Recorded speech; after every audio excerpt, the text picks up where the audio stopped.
You're part of a missional community. You've been living it out. You've been, as a family of servant missionaries, you're working towards gospel saturation. Maybe you're new to this whole thing. You're kicking the tires on what it means to be part of Soma. Both of these people are going to have a similar question as to where is a missional community going?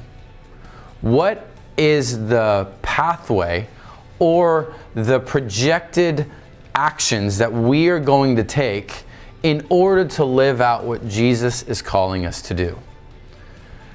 As we've been living on mission as a church for 10 years and as a family of churches for almost 20 years, we've started to realize that there's difference in patterns between different stages of the life of a missional community. As we've done that, we've realized that, and we've gone to Scripture to see that there is a framework in the life of Paul himself that helps us understand the pathway that a missional community can take from birth to growth to multiplication. And so this is our missionary pathway. So if you are in a missional community or looking to join a missional community, you can have the right expectation as to how not only the Lord will lead you, but also the steps that you can take to join Him in that. And so these are going to be 6 different categories of the missionary pathway that will take you from the birth of a missional community to its multiplication. And it begins with, first, laying a gospel foundation.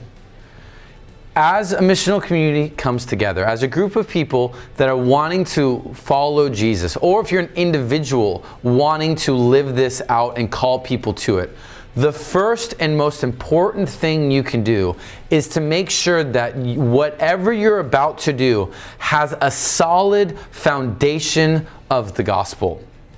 When Paul was brought to the church in Antioch by Barnabas in Acts chapter 11, he spent a few years just teaching. This was making sure that they knew the gospel. They knew the purpose of the gospel, the power of the gospel, the proclamation of the gospel. You had an understanding of how it was being worked out in your life and becoming fluent in it. Now, do you ever master this? No, but you at least need to be proficient in knowing the gospel, because everything that you're about to embark on is going to require the gospel to be the centerpiece. So if you're starting, you need to make sure that you and those around you have a foundation in the gospel. Secondly, as a gospel foundation is laid, we then need to begin praying and fasting. And this is the second stage, praying and fasting. You see this in Acts chapter 13, verse 1, when the teachers and the prophets were coming together, and in prayer and fasting they realized that Paul and Barnabas were set apart for the work that God had called them to. And so in praying and fasting, you're trying to discern what it is that God is calling you to be part of. When we think of fasting, oftentimes we think of this as a personal practice. And what I want to submit to you is, if we look to Scripture, this is something that a community can do together. And if a community is just getting started and they don't know what to do, or even if a community is a few years old and like, we're trying to figure this out, we don't know what to do, my common response now is take time praying together, fasting together. If you meet weekly, for the 24 hours leading up to your meeting, make sure everybody's fasting, break fast together, and then just ask one another, hey, what did you sense from the Spirit? What are we learning? How are we growing? Because we want Jesus to be the one leading this, not me, not you, not even us, not even our good ideas. We want God's ideas, and that's given to us in prayer and fasting. And in praying and fasting, we're really asking 2 questions, and we're trying to discern 2 things. One, and asking God, where are you at work? Show us where you are working. Where is there people around us that are being drawn to you that we can join? Are there friends of ours that are far from you, that don't know you, that are open to the gospel? We want to join. We want to know where you are already at work. And then the second question is, how can we join you? We want to know where, and we want to know how. And so this is a prayer of discerning individually and coming together to discern collectively. Is this what God is calling us to do? And then as you get clarity around what it is that God's calling you to do, you then move into the third phase. So these are gospel practices. This is when you start to obey what Jesus has led you to and who he's calling you to reach out to. You start blessing them, and I encourage you to watch the bless video where you bless, listen, eat, slow down, share your life and the gospel with this group of people. We want to see strangers become acquaintances, then acquaintances become friends, and then our friends become disciples so that they can then become disciple makers. So as we're discerning where God's leading us, we want to start seeing who's open to the gospel, who's open to relationship, who's open to community, fun, hangouts, fun times that we can invite, build relationship with, and bless them as we go, because the gospel practices are the blessed practices. As we do that, as we build these relationships, as we're growing in our discipleship with one another, we're also looking for opportunities for the fourth phase, which is gospel proclamation and baptism. We want to not just have friends be friends. We want to see our friends changed by Jesus like we've been changed by Jesus. So as we're going in the midst of everyday life, we're constantly looking for opportunities for the Spirit to lead us to proclaim the good news of Jesus to these people that don't yet know him. We want to see them come to faith, not because we want to change them for change's sake. We want them to change for life's sake, because their life depends on it.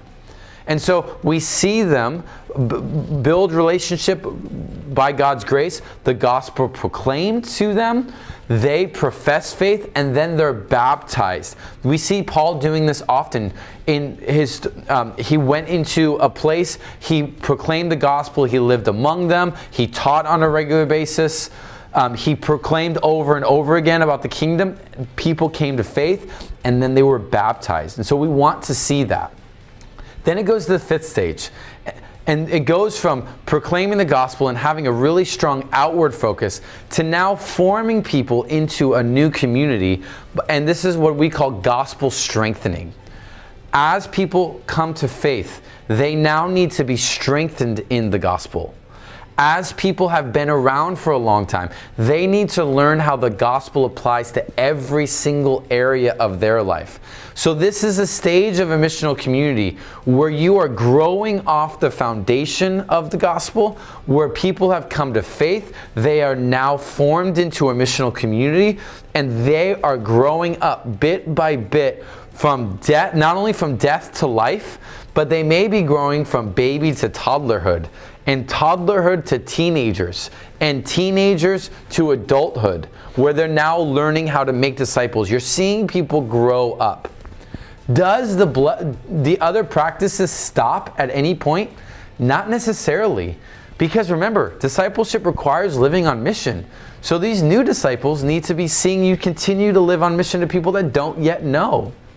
So, but this strengthening work is the grounding of people in the gospel more and more. The goal of that is to then go to the sixth and final stage, which is gospel multiplication. This is when you are able to identify either somebody that can go start a new missional community, or that has the maturity to maintain and strengthen this missional community as you or somebody else goes and starts another one. Now, this is a painful process. This requires grief, because if you're living as good family, you've developed a strong bond. It's loving, it's good. You don't want to leave. But for the sake of the gospel and for the sake of the lost, the Spirit often calls people to leave where they are comfortable for the sake of those that don't yet know him. You see Paul do this in Acts 20 with the Ephesians elders. It's a painful process. He says he's never going to see them again. And then he goes and he continues his mission, strengthening and establishing and planting new churches. And so after multiplication, by God's grace, there's now 2 at least 2 communities, and the process starts over again. You lay a gospel foundation. They begin to pray and fast, asking God, where are you at work and how can we join you? You do the gospel practices of blessing people, blessing, listening, eating, slowing down, and sharing. You then proclaim the gospel over and over until people are coming and being baptized. You strengthen these new and continuing disciples and in the gospel over and over again, seeing people grow up into leadership capability where you can multiply into multiple communities. This is the pathway that we want to invite you on. And so if you are in a missional community currently, I want you to ask yourself the question, what phase are we in right now? I also want you to ask the question, which of these phases are you naturally drawn towards? This will be an indication of the gifts that you bring to the body.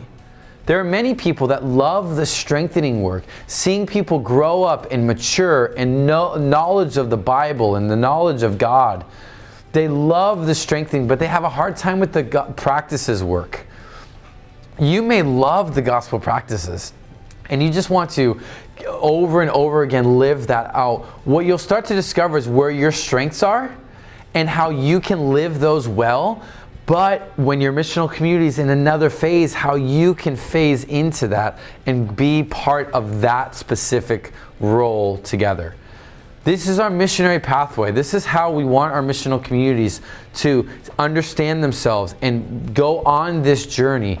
And by God's grace, as one missional community does this over 12 to 18-ish months, they multiply into another missional community. And if each of our communities can do this over and over again, we're more likely to see gospel saturation because disciples are being made, new communities are being sent out, and by God's grace, as new communities are embedded in new areas, even new churches will be started. This is the work that God has called us and our missional communities to do.